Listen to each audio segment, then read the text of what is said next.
اور خاص طور پر بہت سے کام ایسے ہوتے ہیں گناہ کے کہ اچھا خاصا نمازی آدمی ہے، روزے دار ہے، متشرع ہے اور نماز باجماعت کا پابند ہے، سبھی کچھ ہے، لیکن کسی ایک خفیہ گناہ میں اس طرح مبتلا ہے کہ اس سے رہائی نہیں ہو رہی، جانتا ہے کہ گناہ کر رہا ہوں اور پھر بھی وہ گناہ میں مبتلا ہے، چھوٹتا نہیں ہے، کیا کرے؟ کم سے کم اتنا تو کرے کہ یہ مانگے ربنا آتنا من لدنک رحمتا وہیئ لنا من امرنا رشدا، یا اللہ مجھ سے چھڑوا دیجیے، یا اللہ میں ہمارے حضرت فرمایا کرتے ہیں اللہ میاں سے اس طرح باتیں کیا کرو کہ اللہ یا تو چھڑوا دیجیے ورنہ میری پکڑ نہ کیجیے گا،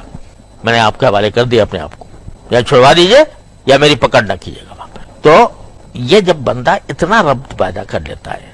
تو جب باری تعالیٰ یہ دیکھتے ہیں کہ یہ بندہ بیچارہ تھا تو یعنی اپنی حد تک کوشش کر رہا تھا لیکن نفس اس کے اوپر غالب آ گیا تھا، شیطان اس پر غالب آ گیا تھا، اس نے جو ہے اس کو مجبور کر رکھا تھا، لیکن ساتھ ہی ہمارے سے لگاؤ ضرور تھا، اس کا ہم سے تعلق تھا، ہم سے مانگتا تھا، تو اس کو محروم نہیں فرمائیں گے۔